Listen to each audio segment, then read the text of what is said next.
Yes, your time is up. No. For clarification, there cannot be time. Okay. It's okay. Carry on.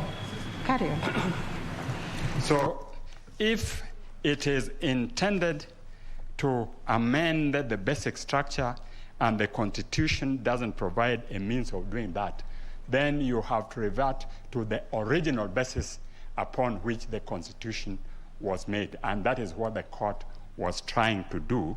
But in our case, that has been prescribed under the Constitution. My Lady Chief Justice, if you wish me to address the issue of public participation under Chapter 16, which you raised, I can also address it. But I would like to defer to your directions on whether there's time to do it. Yes. Now, on public participation under Chapter 16, you begin on the basis that Article 1 reserves the people's right to directly participate in exercising their sovereign power. And under Chapter 16, Article 266(2) has expressly provided that in constitutional amendment, there has to be publication and then public discussion. That's the only article of the Constitution which includes public discussion. But that is not without prejudice to the public participation in every step of legislation which, in popular initiative as we have here, commences with public participation before the county government discussions, then through Parliament, and thereafter voter education by IEBC under Article 88. And the whole of this process is to ensure that the public are given sufficient opportunity to debate the issue, discuss it before it is passed by their elected representative, and thereafter finally endorse it through a referendum. And that's how public participation is incorporated in the process of constitutional amendment. And hence, the dual track amendment provision contained in our Constitution. Thank you.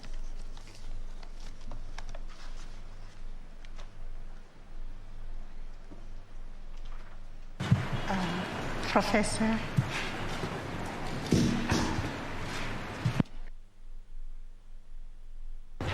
My lady and members of the court, on the question put to us relating, I think it is my Lord Justice Lenaola, relating to the ripeness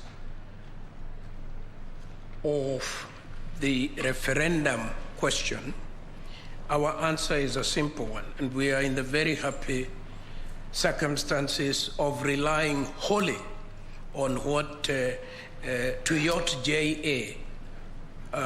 Summarized it very succinctly at paragraph 251 of his judgment, and he says, these provisions, and more specifically subsection 2, places the responsibility of framing the referendum question to be determined on IEBC. In this instance, IEBC had not received the request to hold the referendum, and occasion had not arisen for it to discharge its responsibility of framing the question.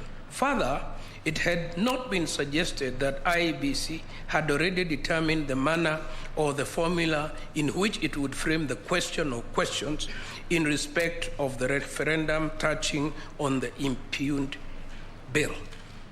It cannot therefore be fair, and he proceeds.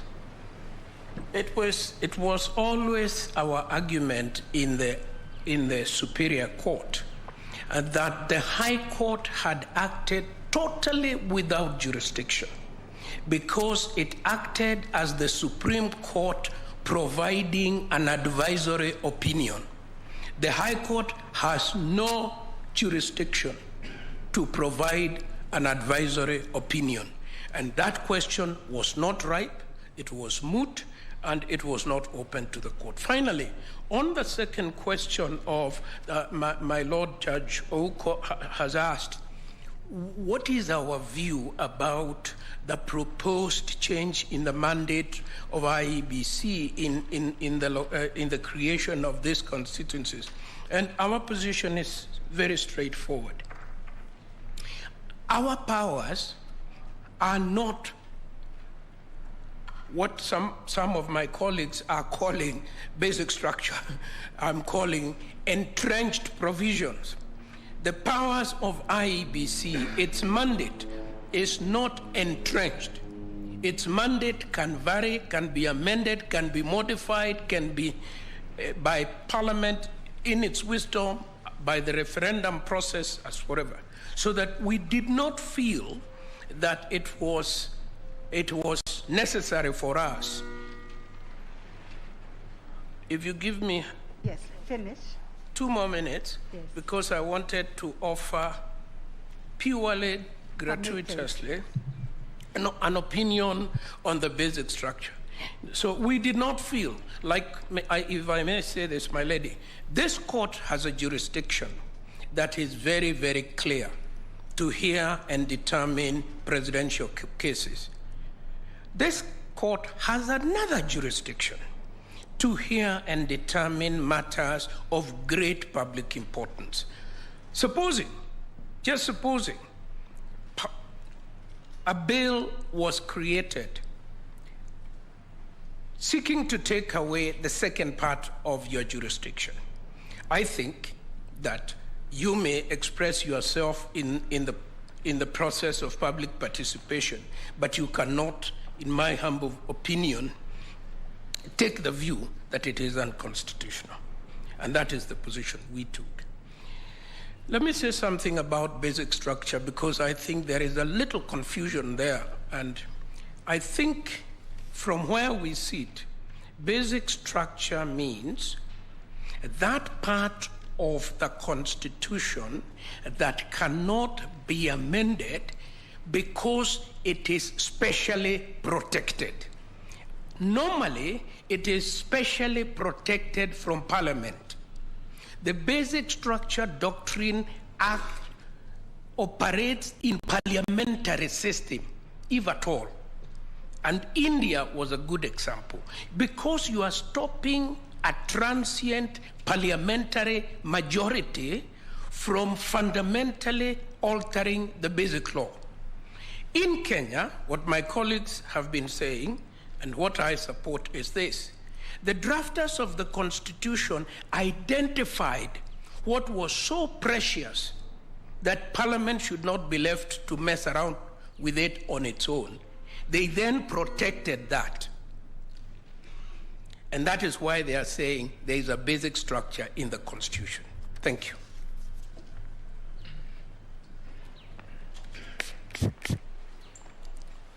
My lady, the Chief Justice.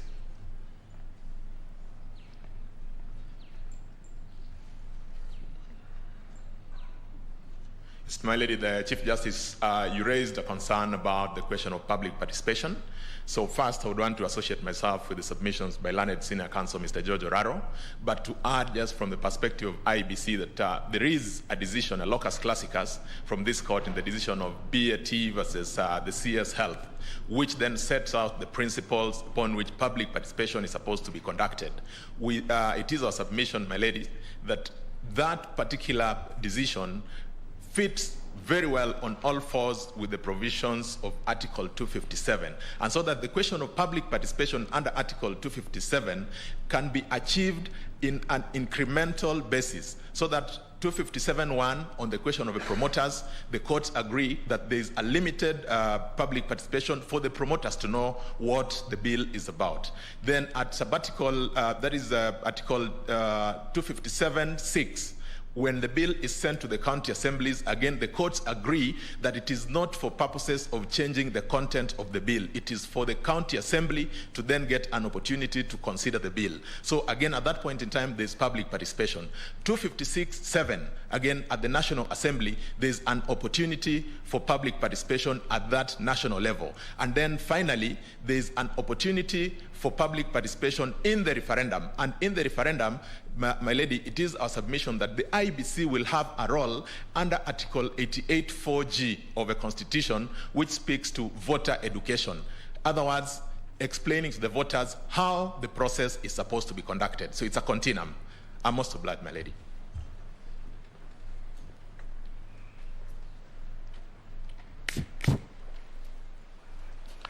My ladies, my lords, I'd asked permission to make 2 comments after the intervention I'd made. One is on the issue of the basic structure. And I want to refer back to my submissions yesterday when I talked about the romanticism that accompanies the words basic structure. And I say the words basic structure are not supposed to reflect something you go looking for in a constitution. It would be in the words we use when we talk about the spirit of a constitution, when we talk about the Grundnorm of a constitution. You really cannot take any particular text of a constitution and start saying that you're looking for its Grundnorm and say that it will be found in this article or in this section. Neither can you very specifically start looking for the spirit of the constitution.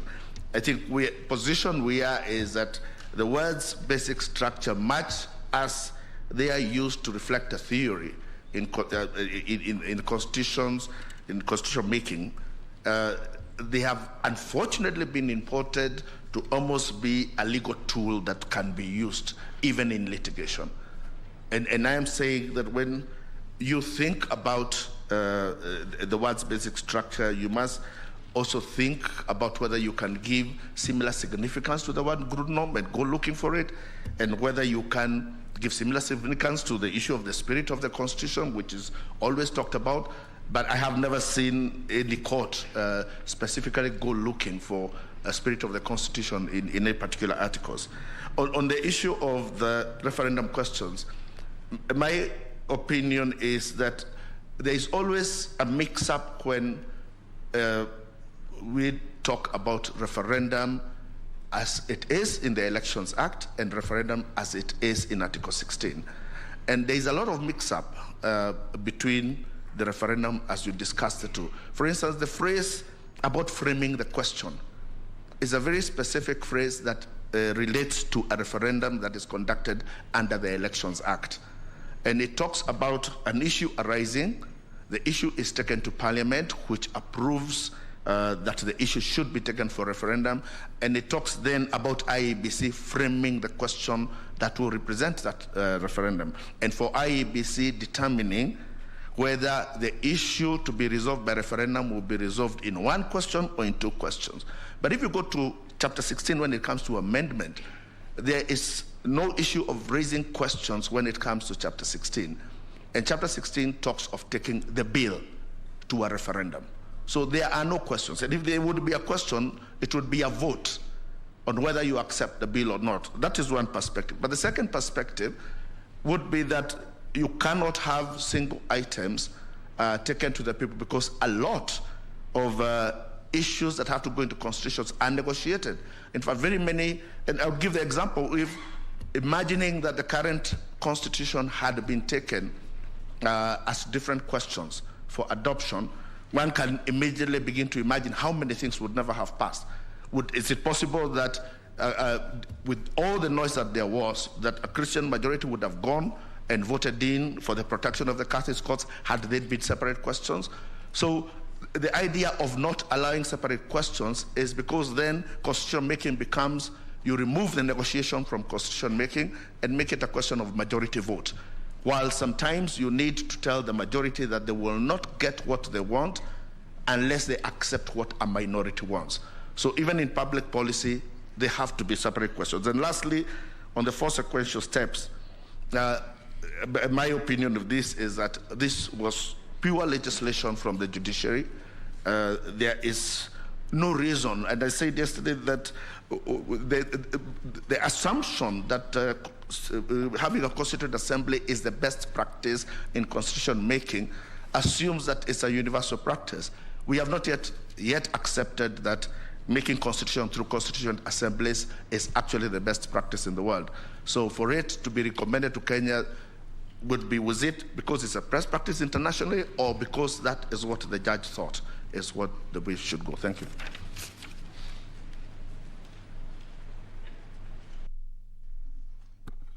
Your Lordships, so that I defend my position, first of all, I associate myself fully with all my seniors who have submitted on that line.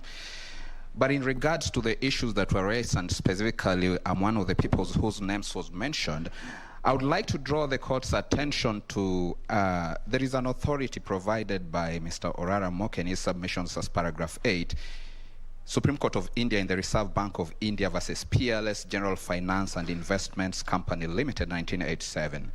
It says interpretation of the Constitution must depend on the text and the context.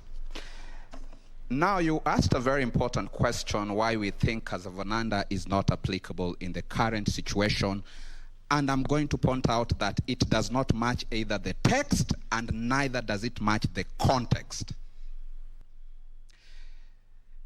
If you look at the Constitution of Kenya, and it is unique and interesting that Senior Counsel Githu Muigai has submitted on the parliamentary system of application of the basic structure in relation to the Indian Constitution. And yesterday I provided to this court that is provided for under Article 368 of the Indian Constitution, which is the exact kind of parliamentary system that is predicted under Article 256 of the Kenyan Constitution.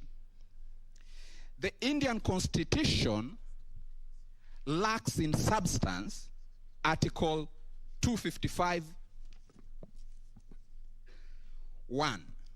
The Indian Constitution does not have Article 255(1), and therefore on that ground alone there is a difference in context. If you come to the both context, there's a difference in text. Now, if we come to context, which again marry with text, we find that the Kenyan Constitution, on a very distinctively different path with the Indian Constitution, introduces the referendum. The referendum is not a provision of the Indian Constitution in any way. Looking and considering that path of the referendum, it means the power has been thrown back to the sovereign, to the people. And therefore, the issue of contradiction is not that we were saying that there is a basic structure and again say it does not apply. We were saying the basic structure is that provided by 255(1), but there is a submission from our opponents which have gone on from the High Court to the Court of Appeal and soon coming before you, that there is another supra-constitutional, extra-constitutional powers that provide another element and elevates another thing called the basic structure that is different.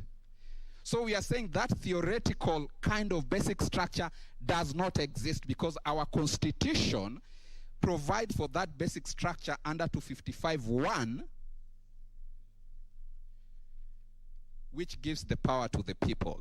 And therefore, we submit that there is no contradiction at all. We have a basic structure. And that Constitution has also confirmed the context, and the context was well expounded in Kivuitu, when Kivuitu, the case that we mentioned yesterday, said very well, and I repeat, we agree with the sentiment expressed by Rengera J, that an amendment that upsets the structure of the Constitution could not be effected by Parliament without involving the people. So the court realized that there's an amendment that can upset the structure of the Constitution, but as long as the people are involved, you can still amend that. Just one line so that I sit down and rest in terms of the multiple questions or one question. It was my submission yesterday that is, as far as I'm concerned, an immature matter before the court, because the IBC had not reached there. Therefore, if any court, the High Court or the Court of Appeal, pronouncing itself on matters which were not yet ripe, maybe the courts will be sitting in another jurisdiction offering advisory opinion, rather than sitting on real matters of facts that should be determined. And even if the court again makes a pronunciation to confirm that, then the court will be, as currently constituted, is not a court that offers advisory opinions. I rest with that, Your Lordship. Thank you. I think we'll hear from Dr. Oganda. We are giving 3 minutes. I think something went wrong with our timer, so that we don't rehash what was said in the submissions, just to focus on the answer. Dr. Oboso. Sorry, Eboso, sorry.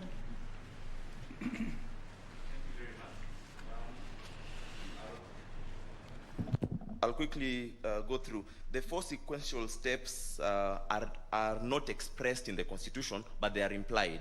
My submissions to the Supreme Court, I have demonstrated how the popular initiative has public participation all through the process, right from starting from the collection of signatures. And in the collection of signatures, the person convincing 1 million people definitely is taking the views of these 1 million people, and they are saying, we support this. Constituent assemblies do not have to be named constituent assemblies. Constituent assemblies are any body that is elected for the purposes of amending or reconstituting a constitution. The county assemblies, therefore, being elected, and even the National Assembly being elected, conform into a constituent assembly when they are considering an amendment to the Constitution. And then, of course, we have a referendum. So the 4 steps, they may not be sequential, and they need not be sequential, but the 4 steps are implied within the Constitution. Can the President initiate legislation? Yes, he can propose legislation to Parliament, and there is a framework for that. I captured that in my submissions at the High Court, that I think the standing orders permit a cabinet proposal to be tabled in Parliament. Secondly, the President issues State of the Nation address every year and an address to Parliament. Through that, he'll be making proposals to Parliament on what to do, but the President cannot himself legislate. Same way, the proposal by the task forces under the President could have been made and taken up by anyone to pursue a popular initiative. The problem in this came from the fact that the national executive put resources now to support it through now the collection of signatures in terms of using state resources to collect signatures. And that's where the problem came in, that once the President proposes it, then it is up to anyone to take it up and use their own resources, do whatever they'll do as individuals to pursue it. Can the promoters are the promoters restricted to seek help from politicians? They may seek help from any other person that is not the state. A constitution defines the relationship between the state and the people. Anybody who is not the state would be considered the people. Civil society and so on and so forth, they could come together and move. Even political parties, to the extent that they are not part of the state, can do that. The problem comes in when state resources now are put into this, or it becomes a state project to amend the Constitution, because the state is what is meant to be limited. The nature of sovereignty, really what you're asking is who is the people? Because the sovereignty is really, we've said the sovereignty belongs to the people, so it's the people who are sovereign. But what is the nature of sovereignty? Now, sovereignty is both under and extra constitutional, in the sense that it can be under, and when it is under the Constitution, I think my time is up, but yesterday I had 1 minute left when I presented. I'd like that 1 minute now. I'm on the last question, though. The nature of sovereignty is such that above the Constitution, you cannot define sovereignty. You can only know that it exists. It's like the concept of God. You can only understand the God who's described in the Bible or in the books that we are given. But you can't know God beyond the books that you're given. So sovereignty in this state, we can understand who the people are under the Constitution because they are defined. But above the Constitution, we can only know that they are there. And they can manifest in a coup. When a coup happens and the people accept the new government, that's the sovereignty that has accepted that government. And so above the Constitution, you can only recognize or give legitimacy through the theories of recognition of law, not through the Constitution. And that's why I was saying, under the Constitution, the only legitimacy we can give is that which has been done in accordance with the Constitution. So the nature of sovereignty, I talked about it in my submissions at the High Court extensively, and I think some of the authorities I gave on the nature of sovereignty would assist in that. Thank you.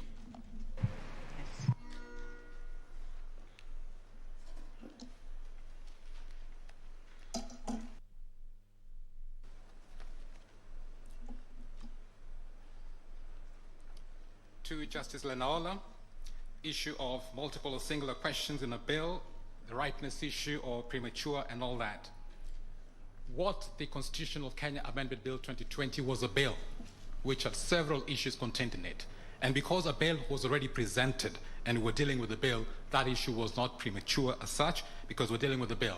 And therefore, because we're dealing with the bill, we have to consider what should be contained in that bill, and it is a consistent message in Chapter 16 that only a single issue can be contained in that bill, as it was a bill that was presented to the people of Kenya. I'll now move to Lady Justice Ndung'u, whether or not we should have legislation in Parliament to legislate whether we have a single question in a bill. At this stage, because we were presented with a bill prior to any legislative arrangements on the matter having been put in place, I will suggest it is not necessary. It is a question of this court interpreting Chapter 16 in relation to the Constitution of Kenya Amendment Bill 2020. Chapter 16 is consistent with only a single question in a bill. We had at least 74 different questions in the Constitution of Kenya Amendment Bill. So therefore, this court should nullify that particular bill on that basis. It wasn't constitutional. It didn't comply in terms of consistency with the Constitution. A third question was whether, if the functions of the president include, for example, pursuing national unity, and in his opinion he felt that he needed to have the Constitution changed to aid him in the pursuit of national unity, would that be permissible? I will suggest that if you look at the Constitution as a whole, in a holistic manner as opposed to in a piecemeal manner, including Article 259, Article 159, including the spirit and purpose of the Constitution, I think we have in our Constitution all that we need. When we gave the President his functions concerning the things he's supposed to do, and we gave him this is the Constitution, these are the rules by which he should play at, that is more than sufficient. I think in this particular case, since that was the case before this court, I think the principals, meaning Uhuru Kenyatta and Raila Odinga, had additional purposes of pursuing. They wanted to change the executive. They wanted more space for more politicians. In their opinion, that would kind of quieten the tensions that we normally have every 5 years. That was the opinion. But then, if all of us are willing to accept the electoral will of the people through an election, we accept it, we respect everybody's opinion, everybody's entitled to an opinion, that's already in our Bill of Rights, we don't need to have those kind of mechanisms. In other words, what I'm saying, what we have in our Katiba is sufficient already to do the job of a president. We don't need to change the Katiba for the president to be able to do additional things he wants to do. I mean, if he's doing his job, it's sufficient. If he wants to do additional things, that is different. He puts a proposal and we consider it as appropriate. Thank you.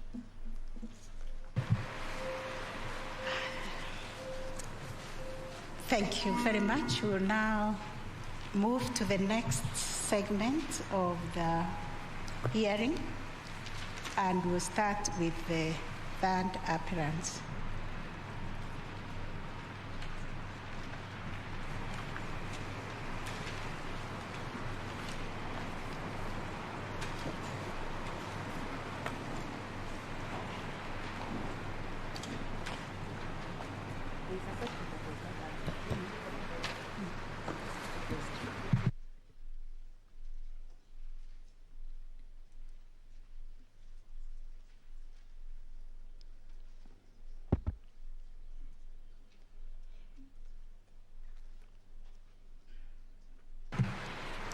Just hold on. I think there is a question that was not answered, and Judge wants to follow it up. Just a second. Thank you again. I am a lady.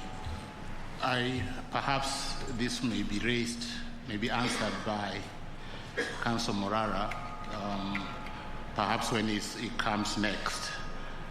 But I had asked those who are together with the appellants whether the majority decision in the referendum question was indeed the majority decision. I didn't get any answer. Perhaps we can hear from Mr. Morara, but I had intended it to go to those representing the appellants.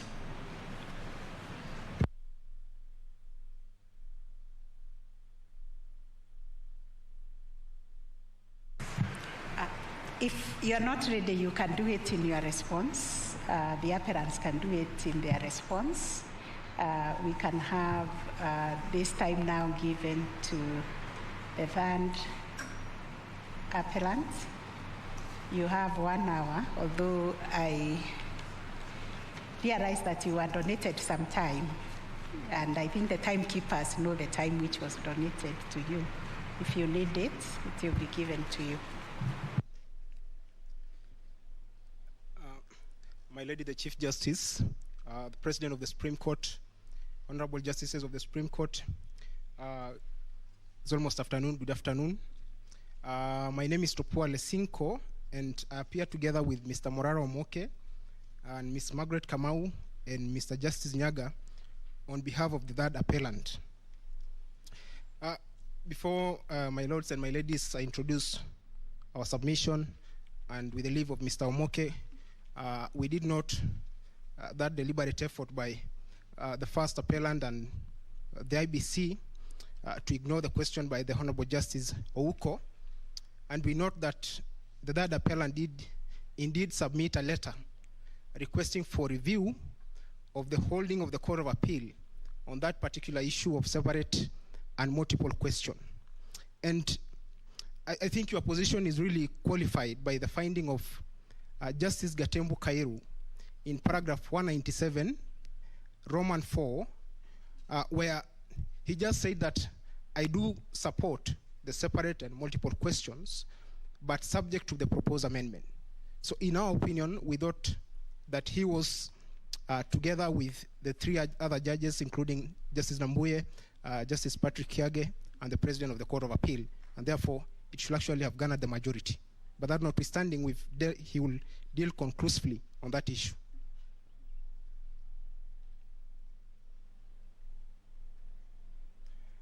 In the course of our submission, we shall be relying on our submissions file on the 6th December and dated 24th November 2021, and also volume 21 of our record of appeal dated 15th September 2021. I shall be submitting on the first and second issue, namely the applicability of the basic structure, doctrine, and popular initiative. And just to flag this, I shall answer all these questions in the affirmative that indeed it applies. Also, towards the end of my presentation, I will attempt to provide a response to the various questions that have been asked. My colleague, Mr. Omoke, will be covering the following 4 issues: the constitutionality of the second schedule of the amendment bill, the place of public participation under Article 10, the issue of quorum of the Independent and Electoral Boundaries Commission, and whether Article 257.10 envisages a separate and distinct referendum question, though we filed this appeal reluctantly, noting that it was indeed an error by the Honorable Judges of the Court of Appeal. My ladies and my lords, today we appear before you to defend the Constitution of Kenya against a coup d'etat by the trustees, the political elites, who were bestowed with the solemn duty of protecting, preserving, and upholding the Constitution. At the end of every election year, the president is sworn into office, and I personally have never been present physically in those events, but if my mind serves me right, one of the things that is normally given is the People Charter, the Constitution, or what Professor Guy calls an imposition by the people on the political elite. At the end of the 5 years, the president is required to deliver that baby, the Constitution, back to the people, alive and kicking, not a dismembered or disfigured Constitution that lacks identity and its structure.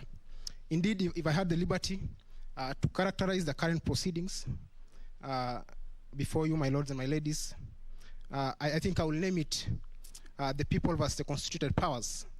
And we are going back to, I think, the eras that scholars like Professor Nabweze in 1984 in Presidentialism in Commonwealth Africa, Okoth Ogendo in his article Constitutional Without Constitutionalism, published I think in 1993. It was a book chapter widely available, where they were decrying the overarching power of the imperial presidency.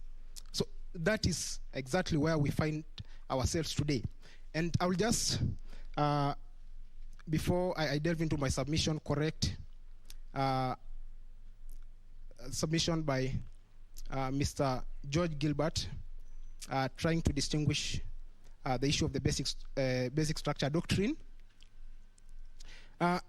Mr. George Gilbert actually attempted to distinguish the basic structure, and he did agree that the basic structure is applicable pursuant to Article 255 and the basic structure doctrine.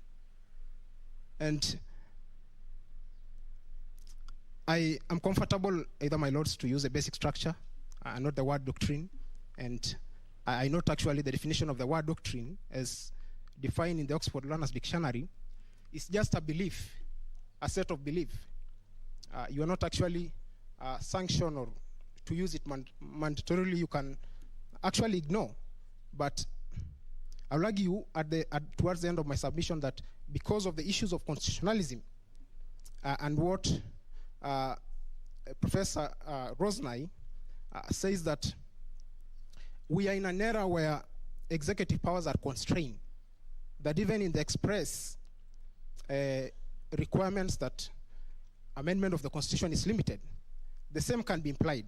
It's my submission that our history, our text, and the context, and I know that Your Lordship, under Section 3 of the Supreme Court Act, and based on the concurring decision of Mutunga in advisory opinion number 2 on the Senate, he says that this honorable court has an elastic power to not only look at the context, but the history.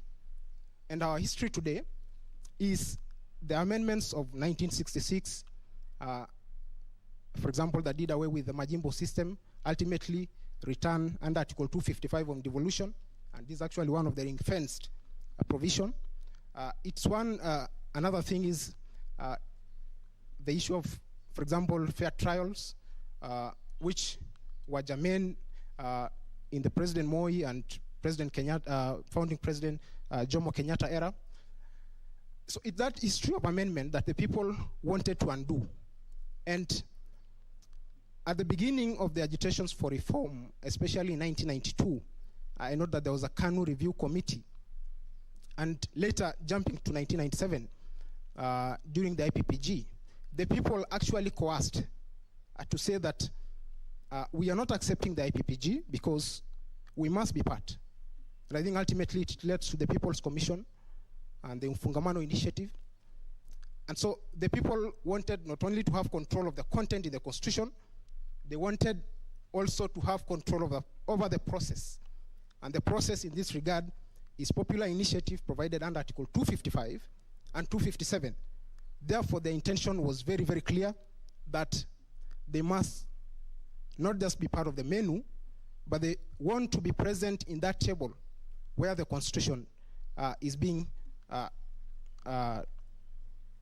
promulgated or made, or in this case, because I do concede that the power of amendment on consequential issues was given to the constituted powers, but not on the substantive issues under Article 255. So, coming back to Mr. Gilbert, and maybe Senior Counsel Paul Mwangi, Attorney General, and George Gilbert, they discussed the origin of the basic structure to be an importation from Professor Conrad in Germany to India, and now mysteriously finds itself in the corridors of justice in Nairobi.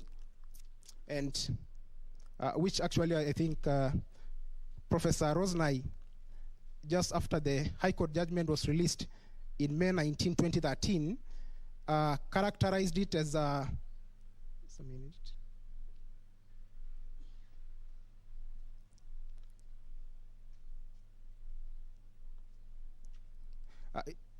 Interestingly, he used a very interesting title. He said that the basic structure doctrine arrives in Kenya, the winds of change for constitutionalism in Africa. And that was barely 6 days after the High Court gave that judgment. And in our submission, we've argued that it's not a new concept. Justice Ringera in the Njoya vs. Republic case in 2004 alluded to this in detail and discussed the constituent power of the people. And I think the people also, under the commission, review commission, I think 2005, If you look at page 76 of that report, of the final report of the CKRC, there's a very interesting commentary that is provided of what will ultimately come to mutate to be Article 255. So there's a very important paragraph. The Attorney General has cited it. It's paragraph 7.26 of that report. And you could actually see that the whole issues, including supremacy of the Constitution, independence of the commissions, including the judiciary, issues relating to devolution, have been ring-fenced. And so for me, I think, and I do agree with the findings of the High Court, paragraph 471, providing that the foundational features form part of our basic structure. And the people have actually clearly outlined that under the CKRC report.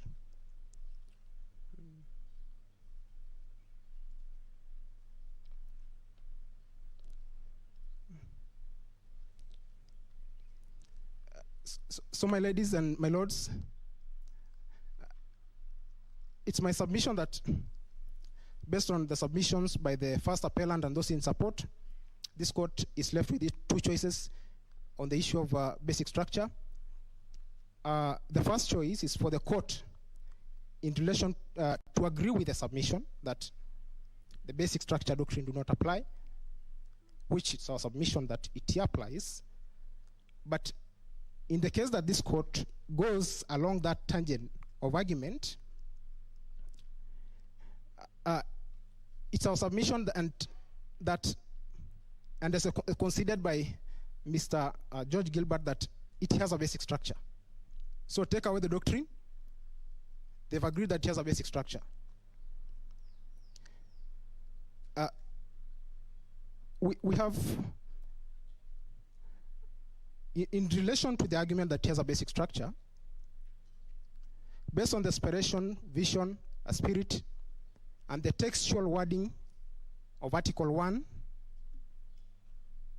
that the people are sovereign and they delegate some of the powers to the judiciary, executive, and parliament in trust, the people still retain the residual power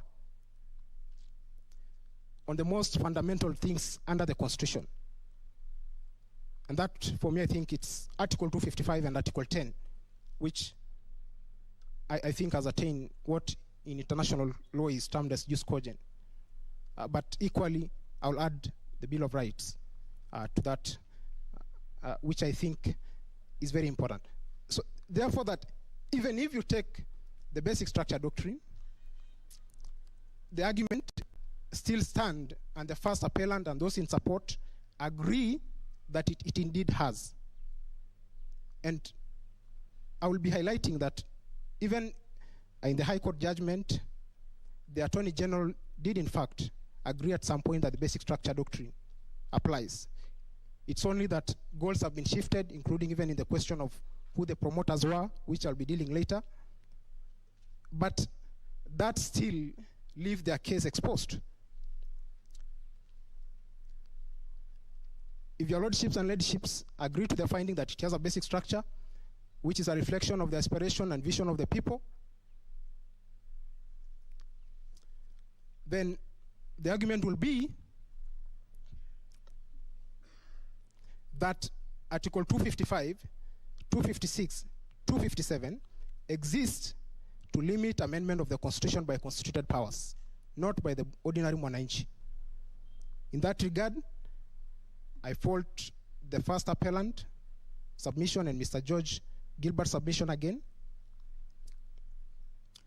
to the effect that, and the wording they used was that the Court of Appeal, the Superior Court, misconstrued in finding that the Constitution limits the power of amendment. I don't think it limits. What they will have done, they will have continued and says it limits the amendment of the Constitution by the constitutional powers, and these include the president and any other state officer.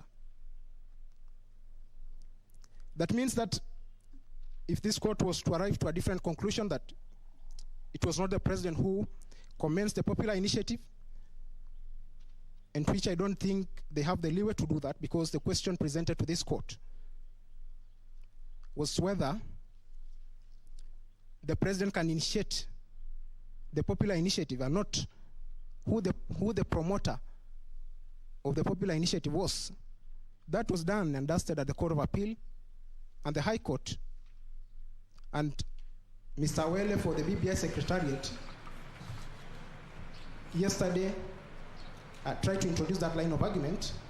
I think it flies on the face of the rules of this court, because it was not part of what was submitted before you. And I think the most relevant things for them to have done is appeal on that factual issue. They never done. So the trajectory and line of argument that this court must adopt is whether the president can commence a popular initiative. There's no room for importing any other person to the equation. It's completely locked. And I do say that the High Court and the Court of Appeal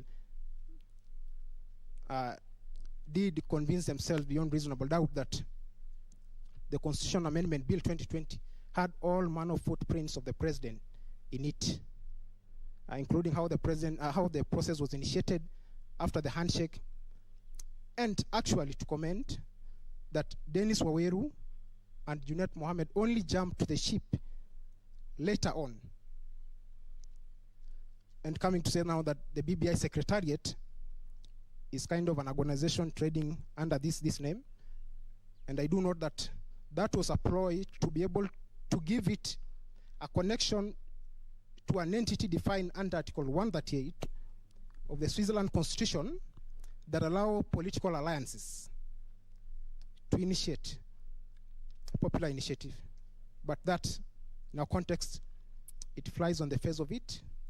Article 257 is very clear on how the process begins, and there are late efforts to lump two state officer and a member of parliament, because I do understand that at that time, Mr. Waweru was actually serving as a chair of Ken Invest.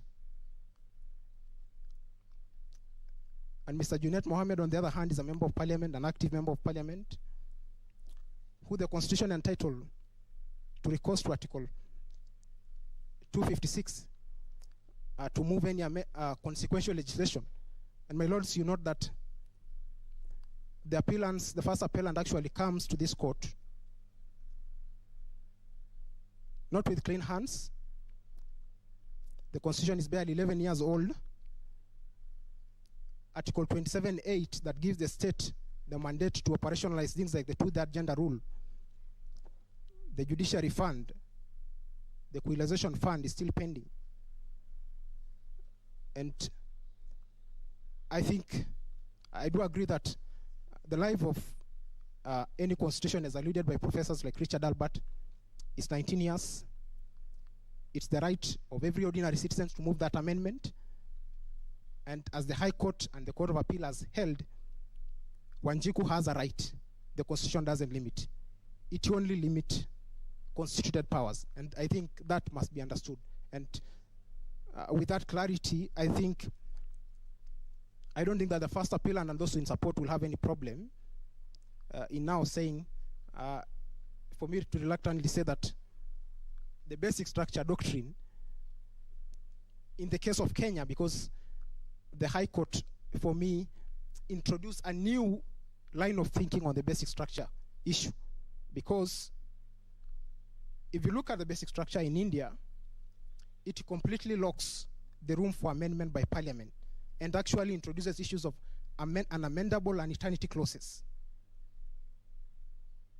At around, I think, paragraph 472 or thereabout of the High Court judgment, the 5 judges are very emphatic and clear that all 18 chapters of the constitutions are amendable, and therefore, to the extent that they follow the basic structure doctrine and its applicability in Kenya for locking out amendments, I think leaves them to have misconstrued that decision.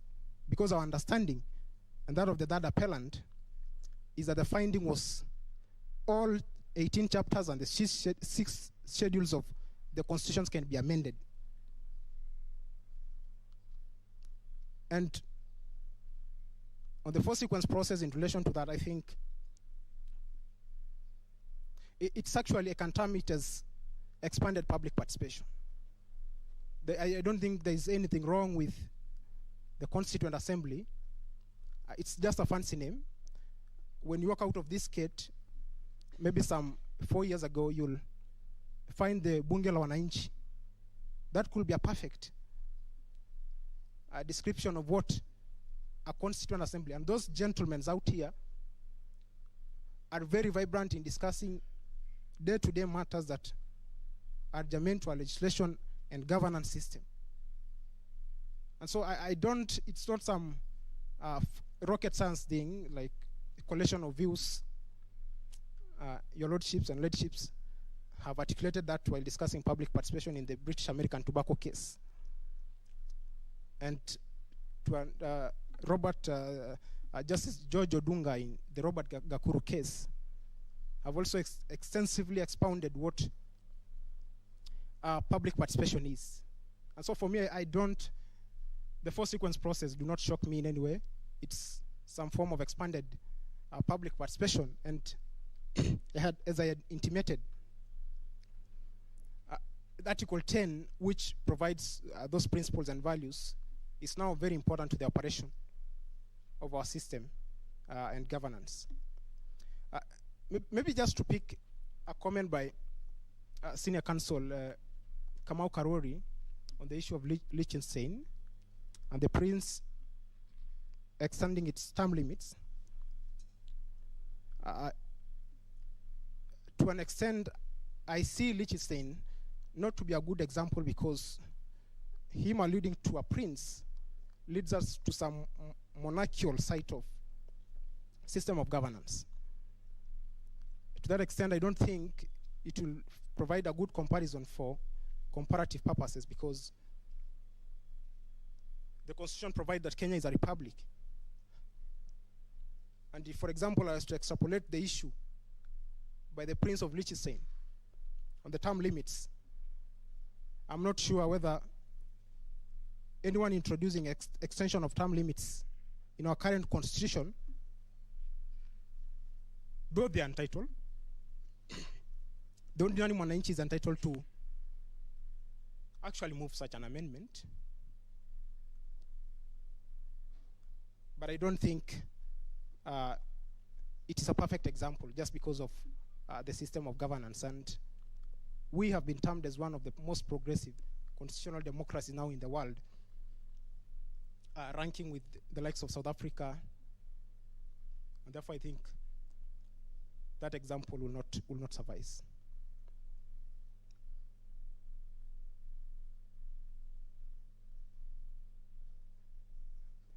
Just to touch something relating to the mandate of this court,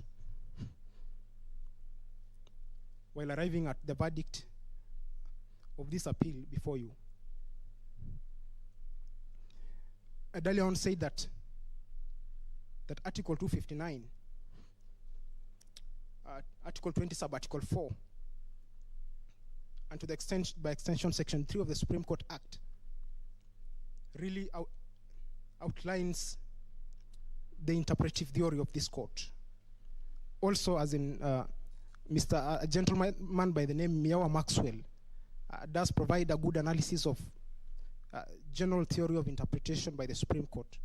And if I just quote,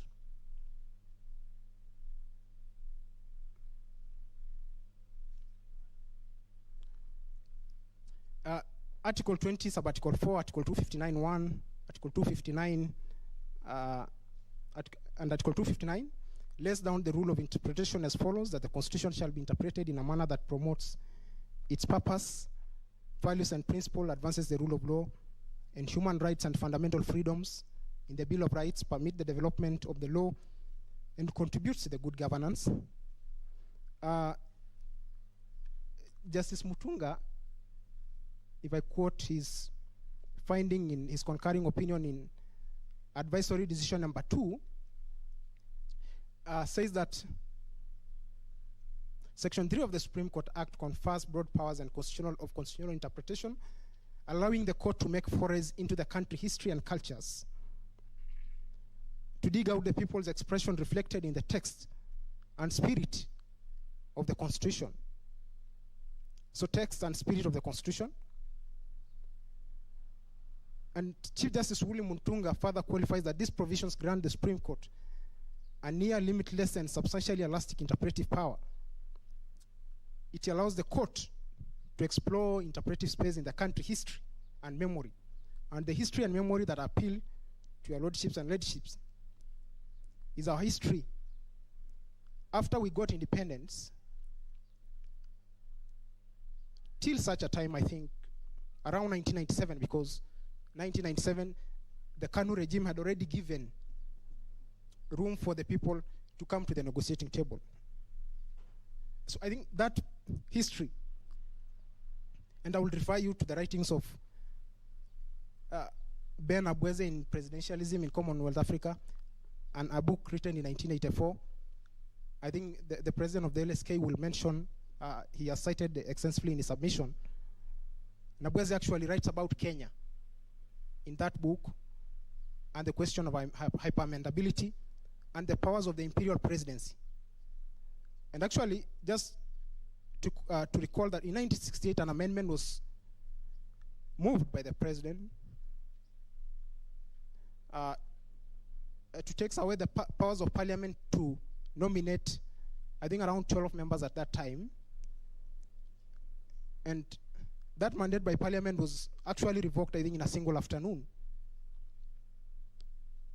Same to the 1982 scenario of introducing a one-party rule, or even 1988 where security of judges, 10 of judges was taken away. I think those are some of the fresh memories that really should tinker in the mind of anyone reading and interpreting this constitution. So Justice Mutunga says we can't run from that history. And what the first appellant and those in support of his position are telling you is that let's close our eyes on where we came from and focus the textual provision. And I didn't submit that the textual do not favor in any way the president commencing a popular initiative. It doesn't. And if you will allow me to read Article 255,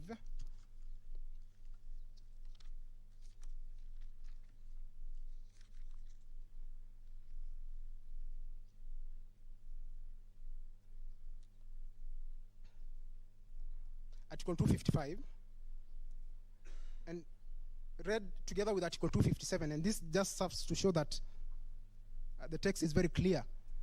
Reading it with Article 1 on delegated powers and the Constitution as a contract to the constituted powers. 255.3 says that an amendment to this Constitution that does not relate to a matter specified in Clause 1 shall be enacted either by Parliament in accordance with Article 256 or by the people and Parliament in accordance with Article 257. Sorry, I think I'll take it back.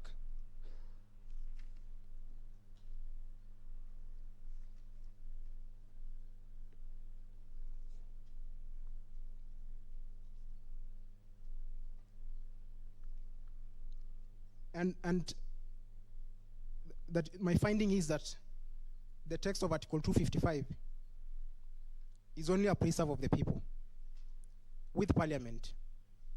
The people commence the initiative under 257 as a form of a general idea,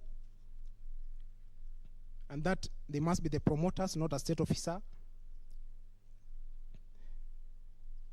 and follow all the steps outlined under 257, including having it debated at the county assemblies and the different parliaments, Senate and National Assembly. So the history text do not support any departure or do not allow any room for this honorable court to infer that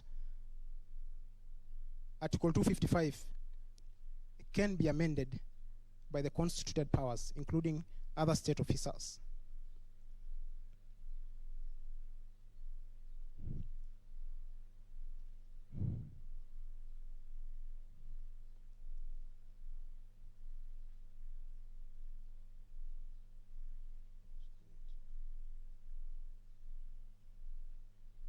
And by extension, I will also refer your lordships and ladyship, the Supreme Court of India in Reserve Bank of India versus PLS General Finance and Investment Company Limited, the 1987 case, again reiterating the issue of interpretation of the Constitution.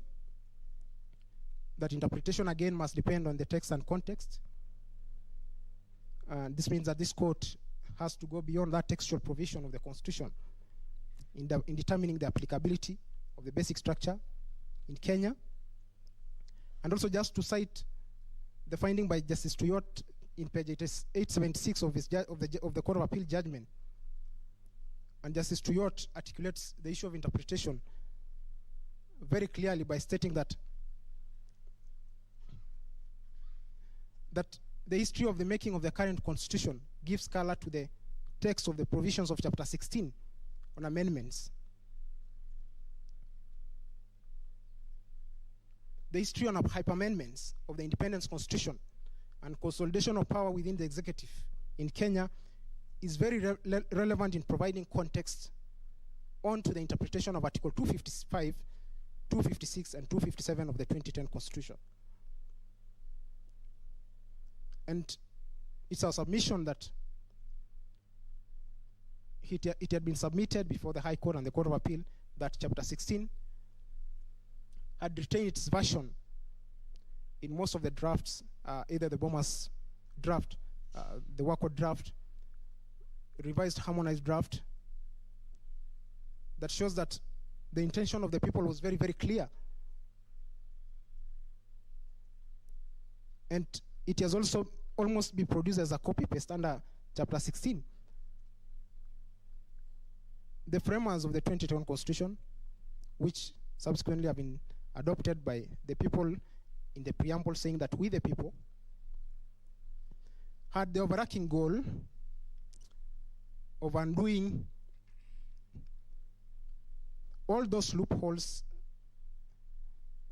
between period 1964 and 2010, when the Constitution was ultimately promulgated, that befallen the previous Constitution. And that actually takes me to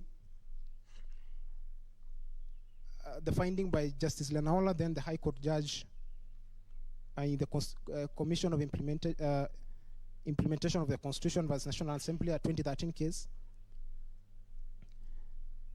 saying that the judges have a duty whenever the identity and architecture of the Constitution is under threat.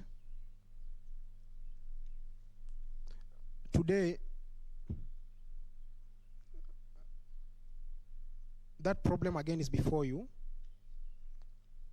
and following the dictum by the Honorable Judge, this Honorable Court has the duty to protect the architecture and design of our Constitution. And that duty is given to you by the people of Kenya under Article 1. And I just want to laud this the whole judicial system, that despite the challenges they face in obedience to the court orders, which orders shall never be given in vain, I think post-2010, the judiciary has been one of the most reliable and the beacon of hope for the people of Kenya. And let me just randomly mention the Security Laws Amendment case in the first term of the Jubilee government that seeks to sweep most fundamental rights under Chapter 4, under the carpet. And I think the bench, I don't remember if it was a 3-judge or 5-judge bench, then rallied in defense of the Constitution.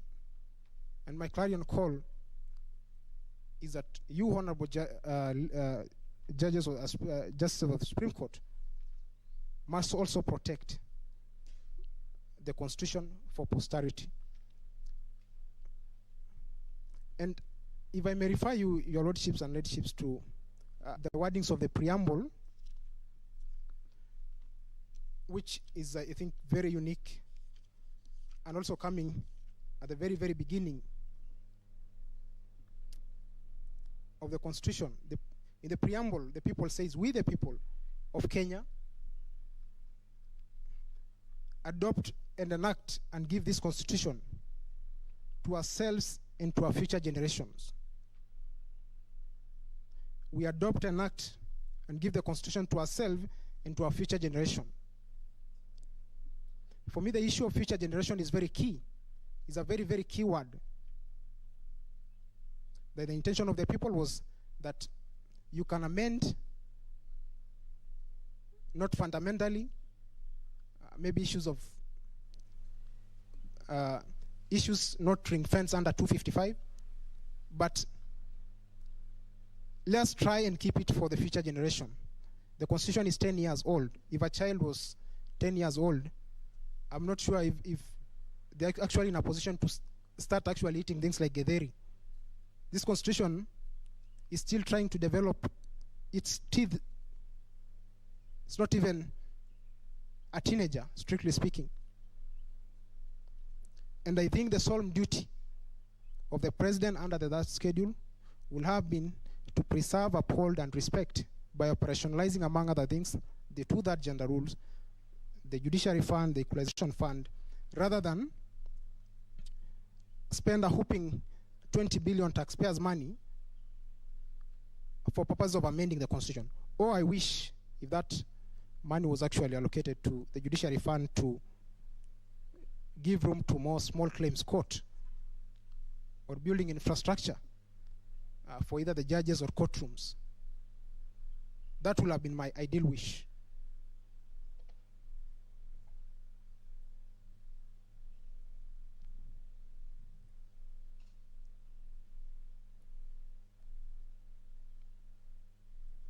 And this court may get persuasion of the phrase "we the people" by saying, as in, it's also provided under the US Constitution and the Indian Constitution. And interestingly, as in, I found that the US Constitution, despite the fact that it has been, since its conception in 1787, 235 years ago, the people have only amended 27 times. We in Kenya, the Constitution is 11 years old. We want to move a whopping 83 amendments in a record 2 years to make it worse in the middle of a pandemic, such that the review by the people and even the collation of views becomes an uphill task, and you just sneak the Constitution under the tunnel and purport to legitimize it by saying that, look, the only requirement for us is if it has the backing of 1 million voters supporting it. I think that is not what is intended. That is actually putting the cart before the horse. Because if we got it wrong at the promoters level, then it is null and void ab initio.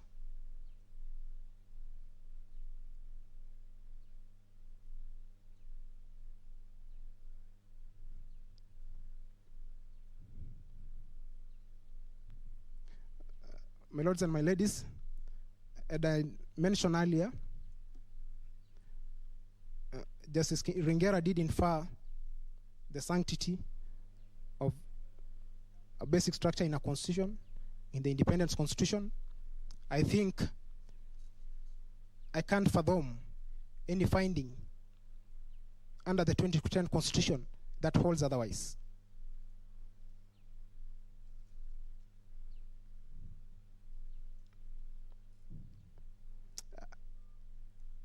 Just as a response to Senior Counsel Paul Mwangi, the basic structure is an unruly horse. And actually, George Gilbert, to an extent, saying that the Superior Court did fail in not indicating what the basic structure is. And I'll direct him to paragraph 471 under F, where the judges clearly outline what the basic structure is. So I think it is unfair to fault what is actually provided in the judgment of the court. And they go on and say it's all those features that are foundational, so important to our nation. And to an extent, they also mention things like supremacy of the Constitution and sovereignty. I do agree it's not a close list. The articulation of what was the basic structure was not closed.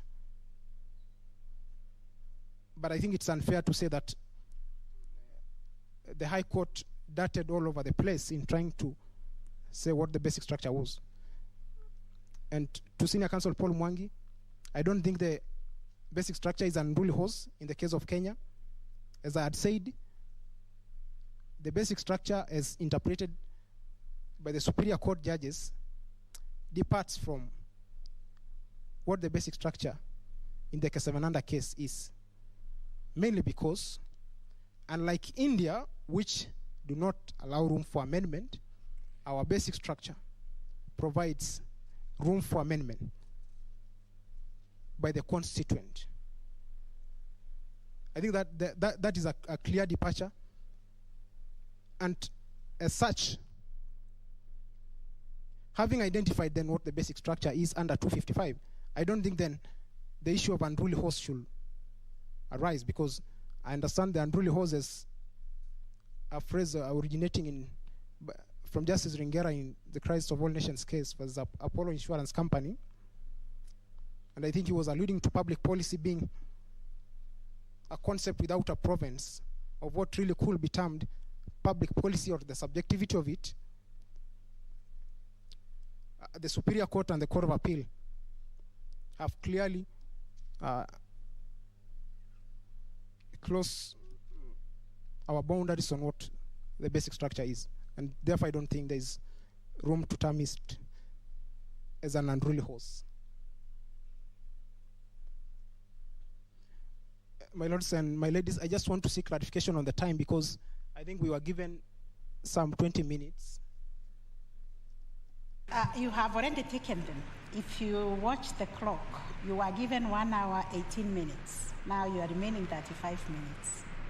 I think I'll just close by very fast outline, submitting on the popular initiative.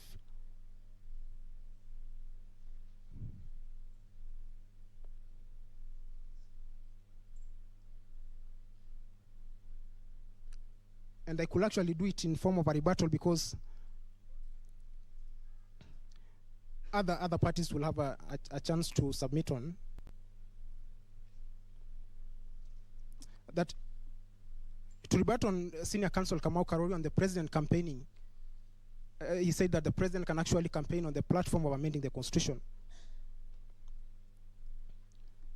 I think that is absurd and flies on the face of the third schedule on the other office of the president. And actually it overrides its right under Article 38 of the on political rights, because I had intimated at every election we get the governor and the governing, and what we have is a contract such that the president cannot be held to be crying, saying that his political rights have been amended, while in real sense is actually the one on the other side of the table supposed to guarantee enjoyment of that right by citizen. So I'll just picture a picture of a president carrying a bangle along parliament saying, look, as in I have a right to demonstrate, just like any citizen, entitled to these rights under this Constitution. And the issue at stake is my rights have been limited. It's an absurd finding. That means he can only get to such a position by relinquishing his authority as a president. And I allowed our president because he has set that trend in 2014 during the ICC trials. He had that audacity of actually stepping out of his privileges and saying that I'm going as an individual. That means the route of Article 257 is only available to that ordinary mwananchi. That person waking up in the wee hours of the morning from Kaongware Kangemi, when the bus fare is still Kenya shillings 20 bob, to come to a construction site in Westland, I think is what is envisaged as the ordinary citizen who can initiate a popular initiative. It's not a state officer with all the trappings of power and sitting on a back left of a German machine seeking to amend the constitution for selfish reasons. There's a conflict clearly, and that conflict was also articulated again by the High Court in envisaging the dual role that the president will have if he was allowed to move amendments to the constitution. That I'll be promoting the constitution as a president. That means that those are my own views, and at the same time I'll be the one assenting. I think that finding is absurd, and conflict of interest is written all over it. Therefore, I don't think the Article 38 issue should never arise. It's a social contract for the 5 years. He is a duty bearer. He's supposed to guarantee he can't have a room to cry as a baby saying that I want to amend the constitution. More so, the entrenched clauses. That should not arise.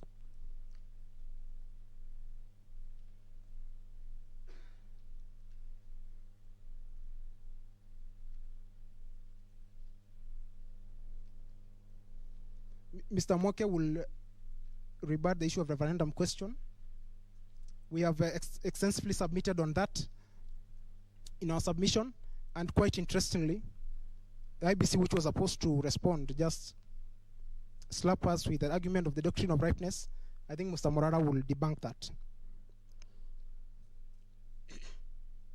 On Professor Githu Muigai comments on IBC powers, I think it can be varied. But again, Article 255 protects IBC and all other independent commissions under Chapter 15 whenever there is independence is at risk. So I think that must be taken with caution, because I believe IBC is also one of the commissions under Chapter 15. And whenever its independence is at stake, just the way this court independence was at stake with the creation of the Judiciary Ombudsman, then the hands of the promoter are locked. Senior Counsel Kiragu Kimani cites Article 138 of the Swiss Constitution. No evidence has adduced whatsoever showing that a president or any other state officer can actually move amendments. And I will refer you, your lordships and ladyship, to paragraph 57 and 58 of volume 21 at page 3027, where we clearly discuss the issue of Article 138 of the Swiss Constitution.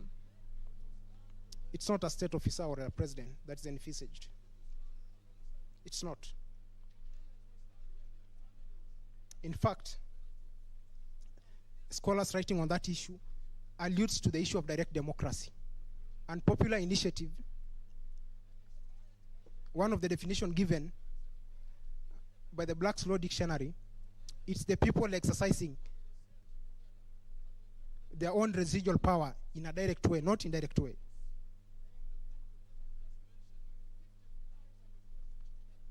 And paragraph 58 of volume 21, we say that according to Article 138 of the Swiss Constitution, all popular initiatives are driven by ordinary citizens as a form of direct democracy. And this actually originates at the local and canton levels. I'm sorry to take you back my ladies and my lords, but under the CKRC report, the people say that our constitution should actually be amended the way it was made. And that, I think, introduces a very high threshold. And I'm sorry to use this word, but under the same report, page 42 of that report, the people had this to say as a recommendation, that one very interesting is the provision of structures of the review process to reflect the bottom-up approach. I know that that's a very sensitive term at this, but those are not my words. They are clearly provided under page 42 of that CKRC report. But then going back to your issue of interpretation, looking at the context and the history, the intention of the people that was in amending what is so fundamental to them, we must start at the bottom, and it comes up. That means now with the involvement of the Constitution, County Assembly, Parliament, and all other relevant entities like the IBC. But it should never be seen to be something that is being proposed at the top. And that's why I was saying that the process of amendments introduced by the Constitutional Amendment Bill 2020 was wrong ab initio, based on that intention and context by the people provided under that CKRC report. For the interest of time,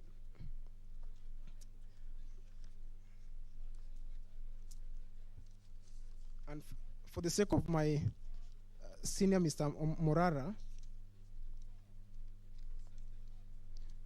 I just want to say that the post the 1997 IPG, where the people actually agitated for the People Review Commission, you can deduce that the people were so much concerned with the process and procedure of amendment of the Constitution and the content of the Constitution. Process referring to the popular initiative, parliamentary initiative, and content referring to what I can term as entrenched clauses. So I think that must really be considered. I've referred you, my ladies and my lords, to the Black Law Dictionary of meaning of popular initiative.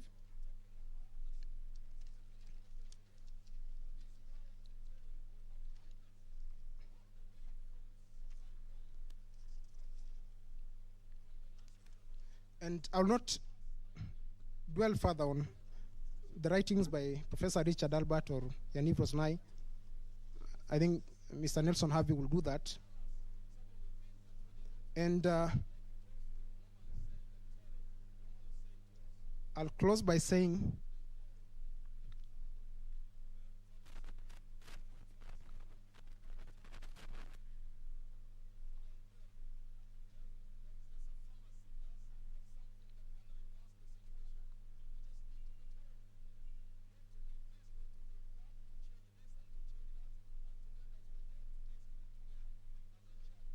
that my clarion call to the first appellant and those in support is for them to end the hostilities against the Constitution.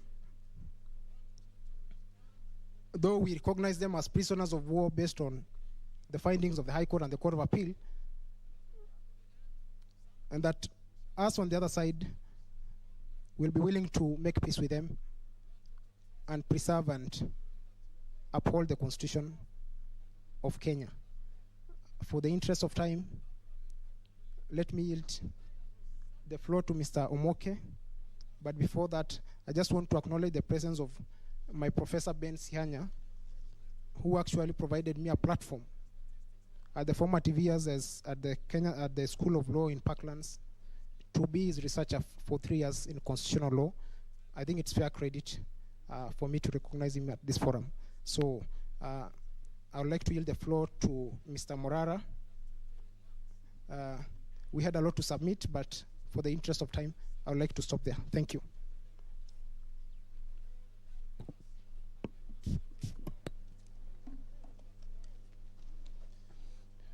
Honorable Justice of the Supreme Court, I'm very honored to appear before you today. Thank you for the opportunity to hear our arguments. I'll begin with the issue of quorum. When I was filing my petition before, my name is Morara Omoke, I forgot to say that. Morara Omoke, the third appellant, and I was also the petitioner in E416 before the High Court, and the 76th respondent before the Court of Appeal. Before I filed my petition at the High Court, I read very carefully the decisions that were surrounding questions on quorum of the IEBC. And in my mind, there was no problem with what I found and what I was seeking the court to find.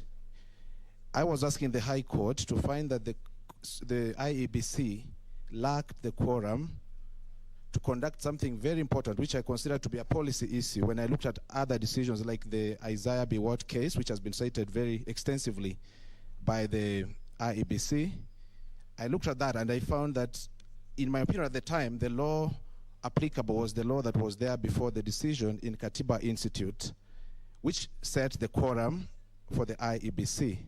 When you look at the Constitution, there's Article 251, which has been relied upon by the IEBC to identify what they consider to be the quorum of the Commission. And I would like the Supreme Court to distinguish between quorum and composition, because what we have in the Article 251 is the composition, the minimum number of commissioners required to be properly constituted, which is 3. But quorum is a different question. It's about the functionality, the day-to-day operation of a commission and decision-making. You cannot ignore quorum, because if we say that we operate without quorum, then that would be very dangerous. And we know the role that the IEBC plays in our country. It's basically something that goes to the core, to the stability of our nation. The elections, we cannot have a commission that does not have quorum.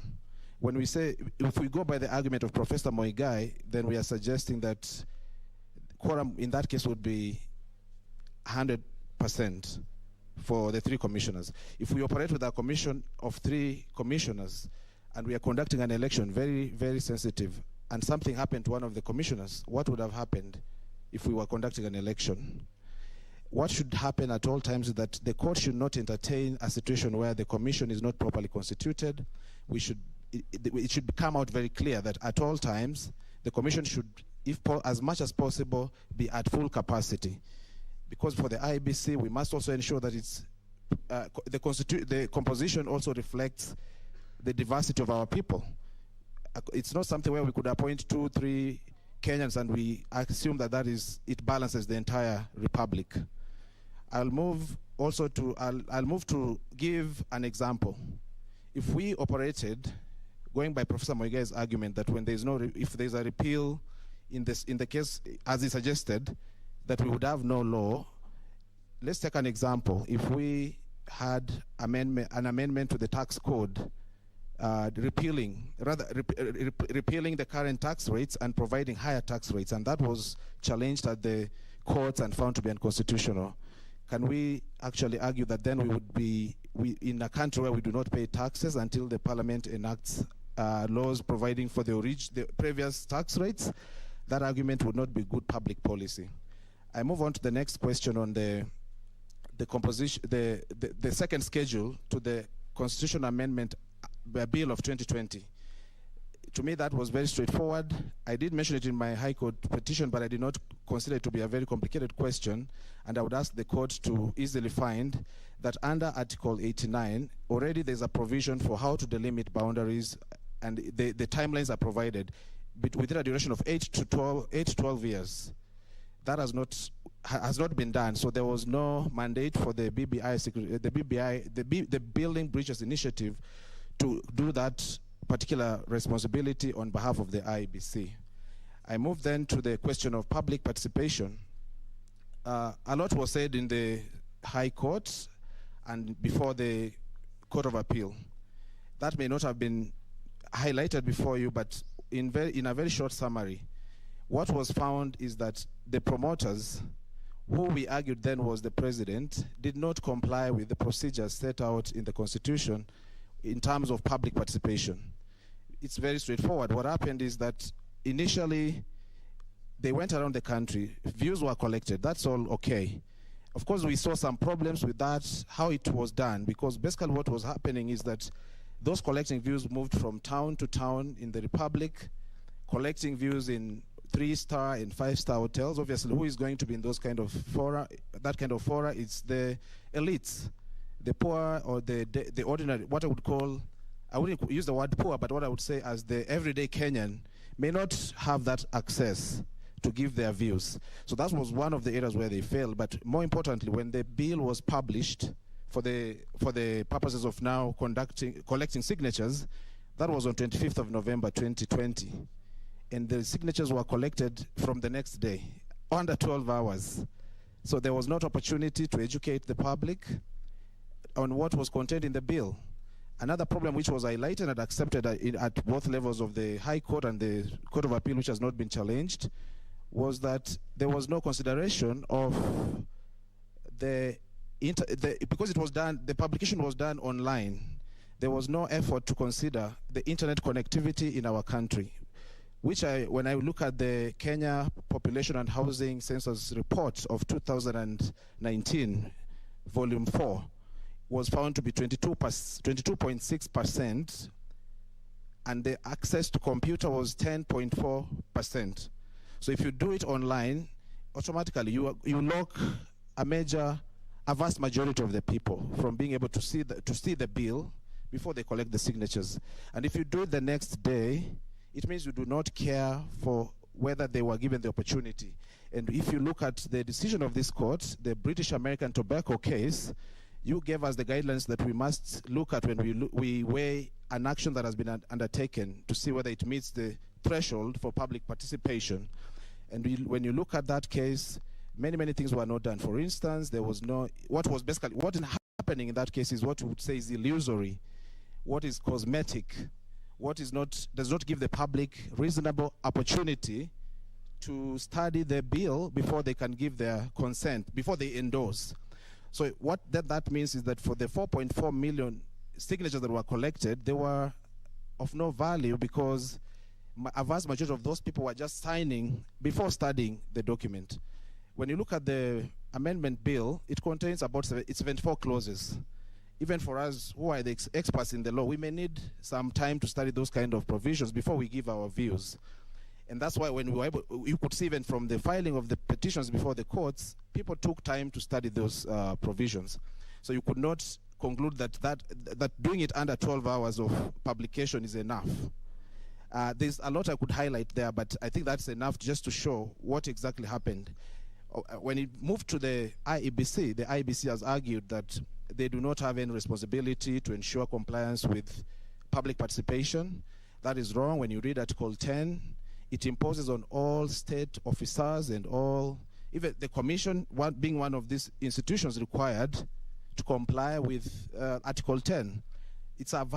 Those are values that must always be reflected in their decision making. So when the signatures were brought before them, the first thing they should have done is to consider whether there had been public participation. They had that responsibility. They had to consider if on their part they have actually conducted, there was civic education before they process that, and that's a responsibility that solidly lies within the jurisdiction of the IEBC under Article 88. So on that question, the court should easily find that there was no public participation, should not entertain any argument to the contrary. I will move then to the issue that is before us in my appeal.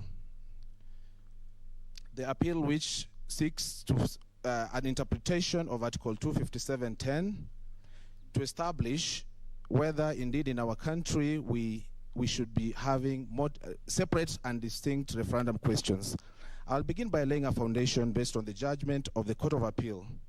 When the judgment was delivered on 20th of August, I listened very keenly to the analysis of each of the judges, and indeed when the judgment was availed to the parties, the hard copies and the soft copies, I read, and my conclusion was that there was an error in the tallying of the final vote of which judge voted to uphold or overturn that finding. So when I looked at each analysis, my view is that, as I agree with Justice Ouko, that it appears that there were 4 votes to uphold the finding of the High Court. So to be diligent, I did send correspondence to the Court of Appeal. I wrote a letter dated August 25th, 2021, which I dispatched to the court on the same day via email. And I received a response. Rather, I sent it on 24th of August, dated 24th of August. I received a reply on 25th of August. The letter was addressed to the President of the Court of Appeal, and I was very respectfully asking him to look at the tally. And I gave grounds, and I pointed out what I thought was what was contained in the judgment, and why I think the vote should be 4-3 in favor of upholding that finding of the High Court. In his reply, he said, which was conveyed to me by email by Registrar Lorraine Ogombe, was that the view of the President was that there was no error. The reason I did that is I did not want to saddle the Supreme Court with an unnecessary appeal if indeed that was an error. So having satisfied myself that I've taken the right steps, I approached the Supreme Court through the appeal that is before you, appeal number 11 of 2021.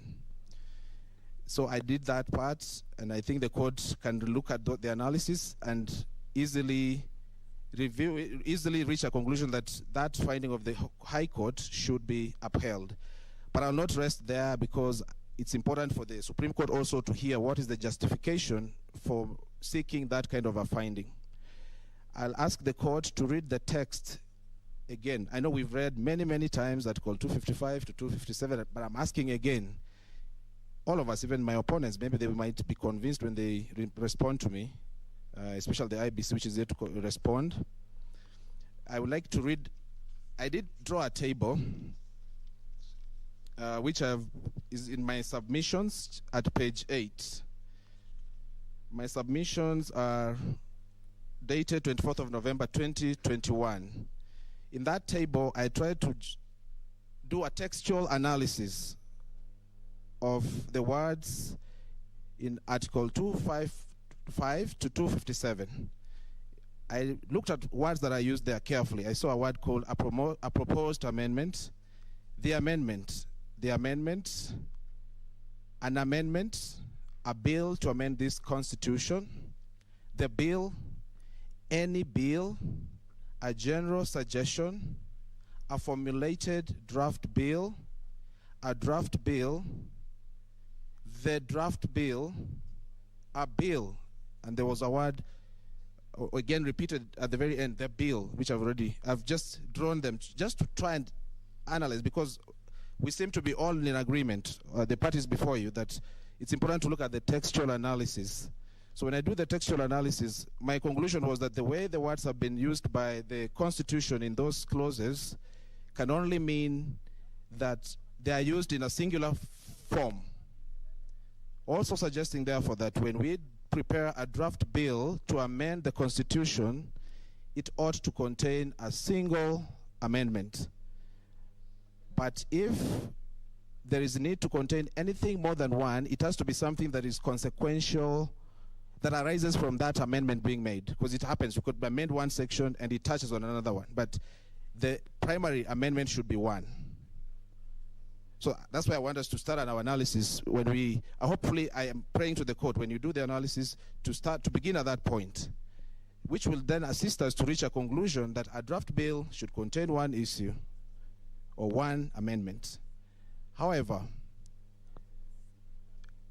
if the court also looks at that, it should not rest at that point. Also look at the findings and see that if an amendment is just one amendment, then when we go to the referendum, the voting should be on the amendment, that single amendment, in a way that allows the people to select just one item at a time. There's a possibility when you do an amendment, you may have then what I'm calling the referendum questions, whereby just a single amendment elicits the need to get responses from the people on more than one issue. I'll give an example. If there was an amendment to alter the presidential term, that kind of an amendment will require some responses from the people. do we agree that we should alter the presidential term limit? That will not end there. We may need also to hear from them. Do you want to increase it? Do you want to increase the term, presidential term, or reduce it? Then there will be another question. How should that amendment be? Do we have a 5-year presidential term or 4 years? A 5-year term that is, and then is someone entitled to getting 1 term only? So you can see that just one amendment can lead to more than one referendum question. So what I'm asking the court, by looking at my prayers, the main prayers in my petition, if the court can reach a conclusion that we should have a draft bill with 1 single amendment, it will be able to resolve the problem. If we have an amendment that is framed in terms of the distinct referendum questions, that will be able to deal with the problem. This issue that is before you is not theoretical, it's not speculative, it is based on a real issue. Before you, what has triggered the litigation, at least for all the petitions before the High Court except one, was the fact that there was an amendment bill, what we're calling the Constitution of Kenya Amendment Bill 2020, which, as we've said, contains 74 amendment clauses, but there could be many more amendments. If you analyze each and every clause, it could generate more than 74 amendments. So therefore, when I approached the court at that time, I'm informed by Article 22 of the Constitution that if I can, as a citizen who is doing his duty under Article 1 and Article 3, Article 1 and 3, to defend the Constitution, I have to approach the court and say, I am feeling that there is a threat on the Constitution, because if we conduct this referendum, we end up with a yes or no question on 74 amendments. It's dangerous. It's not good for the country. It will decimate the Constitution. And I'll give examples. When I looked at the amendment bill, as a citizen who is taking a vote, I'm just going to pick a number of examples. I saw a provision allowing a tax break. I would be very happy. And I think any entrepreneur out there would be happy to get a tax break. But as an advocate, I found another provision telling me that if we pass the amendment bill, then I cannot conduct election petitions until when beyond the Court of Appeal. That litigation ends there. And I found that is a limitation on the rights of those who litigate, because the provision is there. Matters of political rights should not be limited. As a litigant, they should be able to get the opportunity to litigate to the end. As an advocate of the High Court representing them, that's my trade. I should not be limited to end my litigation in the Court of Appeal. When will I appear before you, Honorable Justices of the Supreme Court, if we end all the litigation in election cases at the High Court, at the Court of Appeal? So I'm concerned I cannot accept to vote for that kind of an amendment. But I am seeing the tax. So I'm being put in a dilemma as a citizen when I'm taking a vote on that kind of a bill. I look at other dangerous provisions that would have totally destroyed our judiciary, like the judiciary ombudsman, which was dangerous for our country, not just for the judiciary. So basically then I would like to highlight other provisions of the Constitution which should aid the court to reach a conclusion that we should always have separate, distinct referendum questions, and we should have a draft bill only raising, or rather containing only 1 single amendment.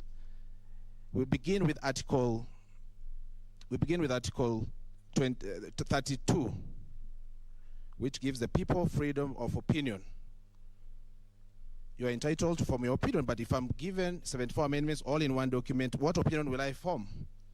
If I have to still express my decision at the end, having been given more than 74 contradictory, confusing provisions, some of which I agree with, others which I do not approve of.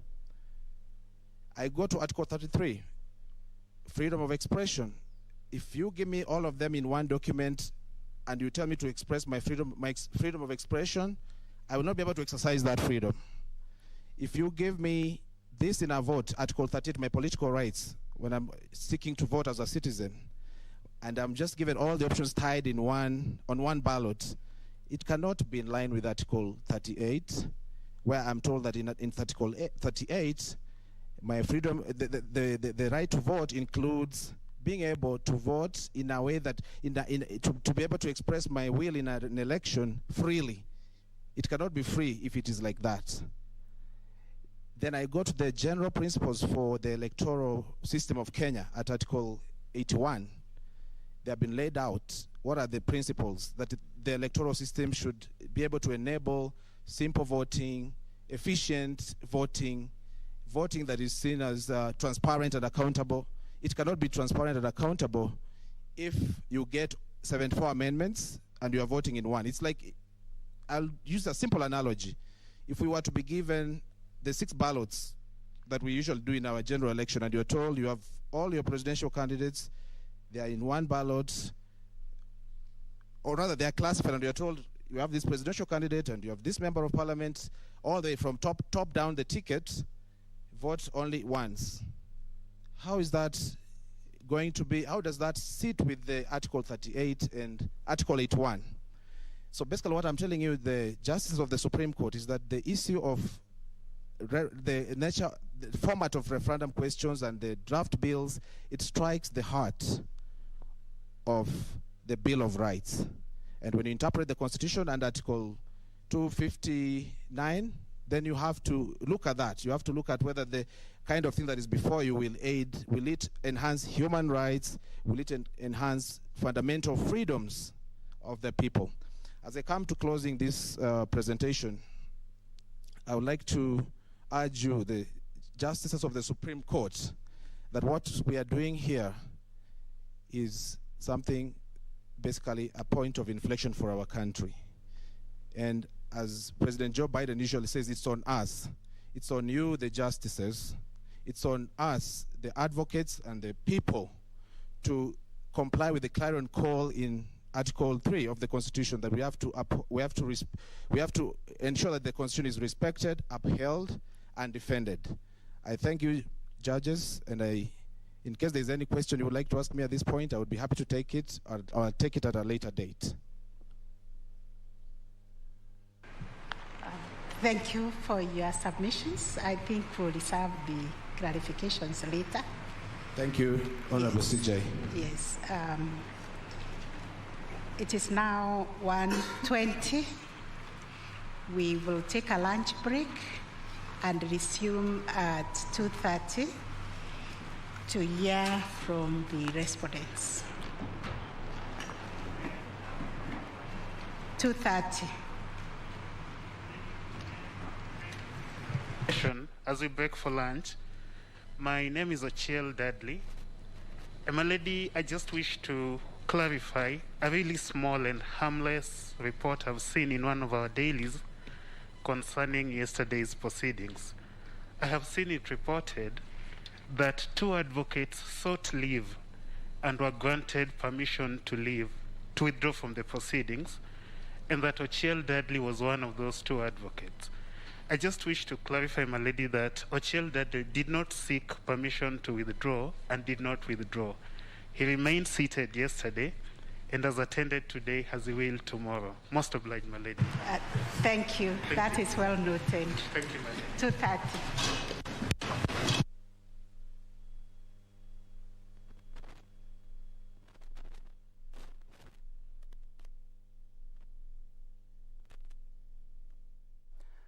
And those are live pictures from the Supreme Court.